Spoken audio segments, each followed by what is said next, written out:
YouTube, how's it going? The Goat House is back. In today's video, I'm ranking the top NFL wide receiver duos for the 2020 season. Recently did the same video for trios, and we did a trios video with a quarterback, running back, and receiver.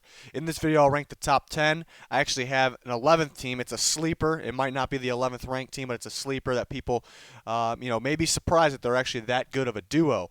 A lot of teams just missed the cut here. A lot of close battles. And I'm not really afraid to use a rookie because at the end of the day, we're kind of predicting the 2020 season here. And it was a very good rookie class. But if the duos are that close and you have a really good proven two versus another team that has a rookie number two, that could be the difference there. So some good teams left out for sure. Tough to rank. We'll get into it just a second. 50K, we hit that on our first channel. Really appreciate the support. We're going to continue to grind. Please continue to help us grow here. Maybe reach 100K by this time next year. And then our second channel, more content coming to that in the future. And please subscribe to that as well. And then there's the Twitter polls coming to that where you guys kind of vote for future content or content within the videos, actually. So check that Twitter out. And then check out the podcast. There's a link down below, description, comments for anything that you need. Who is the sleeper team? Before the top 10, the sleeper team I got is the Chicago Bears. Allen Robinson, Anthony Miller, a pretty darn good duo. Maybe wouldn't be my 11th ranked team, but not far off. I think people would probably sleep on this group, probably think it's just Allen Robinson heavy, but Anthony Miller really coming along, only 2 years in. This is going to be his third year. Very athletic threat all over the field. He can line up anywhere and make that big play. Seen him down the stretch of the season last year. Second half of the season, a little quiet early on in his second year, but very solid. So I like this duo a lot. Allen Robinson, was kind of a sleeper. I think people are starting to get on the Allen Robinson train lately. So, but has a really consistent career, especially with I guess. Pretty rough QB play, we'll put it, with Jacksonville and in Chicago. So maybe that things can change with Nick Foles there, but very productive either way. Number 10 is going to be the Rams. It's tough to see them at 10 because they can be much better, but there's just that many good duos. Cooper Kupp and Robert Woods. Robert Woods was a little better 2 years ago than he was last year, but Cooper Kupp is a guy that's improving every step of the way. They get rid of Brandon Cooks. They trade him because they're confident with their 2-1s, basically, is the way I see it. Is they got two number one receivers here, so the Rams coming in at number 10. Number 9 is going to be the Detroit Lions. Kenny Golladay is really coming along. Was one of my draft sleepers out of NIU a couple years ago. Really impressed with him. A contested jump ball artist, downfield. You can get the guy the ball anywhere on the field, and he can kind of make plays after the catch. But I think he's clearly getting better and better every step of the way, and he can continue to be that. Could kind of bust into that top 10 of receivers this year. And Marvin Jones, I think, is quite underrated. It's always a big play guy, a pretty consistent receiver. It's really about staying healthy for him, which he was finally staying healthy for a majority of last season. At the end of the year, just a surprise injury, actually, to me. Him being on my fantasy team, it kind of hurt me because I expected him to play, but ended up working out. But Kenny Golladay, Marvin Jones, really good duo. Just Marvin Jones got to stay healthy. Golladay got to continue to improve, which I expect him to. So that's a sneaky good duo right there. Number 8 is going to be the Cowboys. The only rookie I included in this entire list, CeeDee Lamb, because he was my number 1 receiver in the class. I think he's a plug-and-play guy. Him and Amari Cooper. Really, CeeDee Lamb could be the number 1. Amari Cooper's that good, but CeeDee Lamb is that good as well. So 2 number 1s in my opinion here, with Dak Prescott improving every step of the way, throwing on the ball. A very impressive duo, maybe the best duo of the future here, potentially. Number 8 for the Cowboys. Number 7 is going to be the New Orleans Saints. Michael Thomas, arguably the best receiver in football. Another one that seems to be improving every step of the way. He's always had that contested catch, the great hands, but improving the footwork at an impressive rate. And they had Emmanuel Sanders here. Emmanuel Sanders, what I like is kind of stretches the field, because Michael Thomas does pretty much everything. Emmanuel Sanders kind of stretches the field, which he can do a bit of everything as well. But a very good deep threat, but you get in the ball underneath, and he'll make plays with his speed. Yeah, question with him. You've seen him in and out of games like crazy last year, missing some games. So that's kind of the only question there. But a really strong duo here for the Saints, so they definitely got better adding Emmanuel Sanders. Number 6 is going to be the Seattle Seahawks, Tyler Lockett, DK Metcalf. Two guys that can be their number 1 here. Two very solid. DK Metcalf, only a rookie last year, and that was a top-tier prospect. Before, I know this draft class that just happened is kind of known as the best of all time. That one last year at that time was kind of up there. One of the best of all time. You look at the guys up there and see how they impress on the field, so it kind of worked out. And DK Metcalf was just so impressive. Looked, the way he played, looked like he was pro-ready already, and he can continue to improve for sure and become that number 1. But Tyler Lockett feels like it's a guy that's continuing to improve as well. I think about 2 years ago he was good before that two years ago mark, but that was kind of the year where, okay, this guy's really good, and he's getting better. So Tyler Lockett, DK Metcalf, a balanced and top-tier group there that anyone could be a legit number 1, but I think they got 2 number 1s there is the way I see it. And then number 5 is going to be the LA Chargers, Keenan Allen and Mike Williams. Keenan Allen, kind of been a consistent, early in his career he actually had those injuries, and you kind of expected him to continue to have those injuries, and very impressive that he's able to stay healthy and be super, the definition of consistent after that. A guy that can play anywhere on the field, great route runner, great hands, great after the catch. We all know Keenan Allen. Mike Williams, that contested guy that kind of meshes very well with Keenan Allen. And I think Mike Williams can continue to get better too. Kind of towards the end of the season when games were almost over for the Chargers, they just chucked the ball off to Mike Williams. He comes down with it. That's the type of receiver he is, and he can continue to get better. So Keenan Allen and Mike Williams.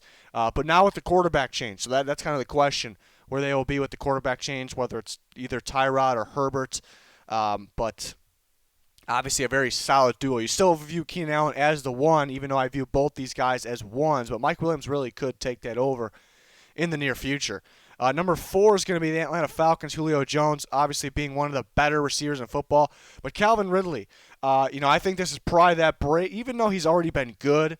We've seen him kind of bring up the touchdowns the last couple of years, more touchdowns than expected. Maybe he wanted more yards.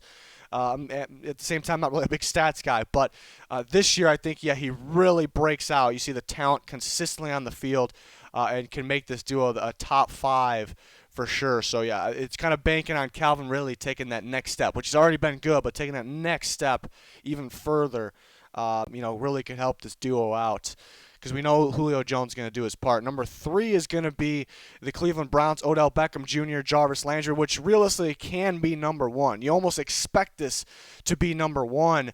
It's just hard for me to put full trust. Odell's still very talented, very good, can be obviously elite at any time, wouldn't surprise us, and he played at elite level. But still hasn't really played at that level the first few years on the Giants. Still really hasn't. I think a lot of distractions came up, possibly some quarterback situations in the past. So I expect him to step up a little more than he did last year. And then Jarvis Landry, obviously they pair well together, Jarvis. So they basically got 2 number 1s too. Just hope they kind of focus up and play to their best or to their abilities, really. So we'll see. I think Baker will be better. I think Baker's the right quarterback for them. They're going to have that mindset, that game plan mindset with Stefanski, though, running the ball a ton and a lot of throwing to the tight ends if he kind of wants to bring that over from Minnesota, which that was his only play calling stint. So, and that's how he got hired. So you expect that. So maybe not as much action, but I think their play in general will be, include those big play moments that can win games, and their play in general could be stepping up this year with hopefully a coach that they like, because they weren't happy last year. Number 2 is going to be the Arizona Cardinals, adding DeAndre Hopkins, arguably the best receiver in football, definitely top 3. I don't think anybody really argues anything other than Michael Thomas, Hopkins, and Julio in no particular order there. So Hopkins to the Cardinals now. They get a top-tier receiver with Kyler Murray here, and then Larry Fitzgerald, obviously, I still think playing at a number 1 level. People just don't think so just because of his age, but I still think he's playing at that high of a level. Maybe he doesn't get as many targets, but that's because the Cardinals really want to spread the ball, across the field. They got a lot of receivers out there. They want to spread it out, amongst their weapons. So maybe that's why not as much action. I still think the talent, I don't see any dive in the talent. I really didn't see anything. So maybe this is the year, but nothing really telling me that. DeAndre Hopkins, Larry Fitzgerald. Number 2 receiver duo. Number 1 is going to be the Tampa Bay Buccaneers. Mike Evans, Chris Godwin, I thought was the best receiver duo last year with Jameis Winston, which, I'm not one of those people that rip Jameis Winston. He's got to manage the turnovers, but he aired the ball out a lot to these guys, so that helped. But now they get Tom Brady in Bruce Arians' system. They will still air it out a ton, and you get a more accurate quarterback here. For Mike Evans and Chris Godwin. So I think there's no reason why they shouldn't remain at the top. 2 number 1s here. At any time you can argue either one is really their best. It's well known that Mike Evans is probably their best just because the talent he brings. But I think production-wise, I think Chris Godwin could be. It's an easy target to hit. That new school type of, a built slot receiver that can also play outside. They add Tyler Johnson to their trio, a guy that does similar things, so they kind of can mix those guys while Mike Evans is outside. I think Mike Evans will be a touchdown machine with Tom Brady. Chris Godwin will be kind of that guy in the open field that's going to rack up the yards. And Mike Evans will have the yards as well. But this is going to be a fun duo to watch with Tom Brady for sure. They have other weapons as well, like Gronk. So it should be a fun team to watch here. It's going to be interesting. See if they all click together, right away. 'Cause sometimes that's tough. But that's my receiver. I'm just missing the cut. A team like the Broncos, big Bronco. Cortland Sutton was my guy a couple years ago. They had Jerry Jeudy, my number 2 receiver in the class. Easily could be worth the top 10. It's tough to squeeze them in over maybe a Rams team. That was the kind of debate in my head. And the Chiefs as well, because I think Sammy Watkins is underrated. Tyreek Hill, one of the top tier guys. But yeah, at the end of the day, Hill does kind of carry that group a little bit. Just to split hairs for the top 10 groups here. Maybe the Eagles about staying healthy, but any 3 guys, they were in my trios video. Any of those 3 guys could be part of that duo, but it's about staying healthy there. And the Bengals as well. Big Tyler Boyd guy, was a big guy since he was at Pitt on Tyler Boyd train. Just A.J. Green not being able to stay healthy. It was kind of the slight difference to leave them on the outside, but I do love the Tyler Boyd and A.J. Green. Or maybe T. Higgins can sneak in there. I do love that duo. A lot of rookies could be a part of this too. If you talk about Adam Thielen and Justin Jefferson, let's see if Justin Jefferson can step up right away, fill that Diggs role basically. They could possibly sneak in. There's a lot of really good duos. So it's a tough one. So I would like to see your guys' duo rankings in the comments. Please click that like button. Again, we're going to start doing more rankings once we get to the actual units of teams, and then team defenses, team offense, players by position will actually rank a full 32. So I can't wait for that. And all kinds of more predictions on the channel and on the podcast, on the Twitter. So you're going to want to check all that out. Please click the like button, subscribe.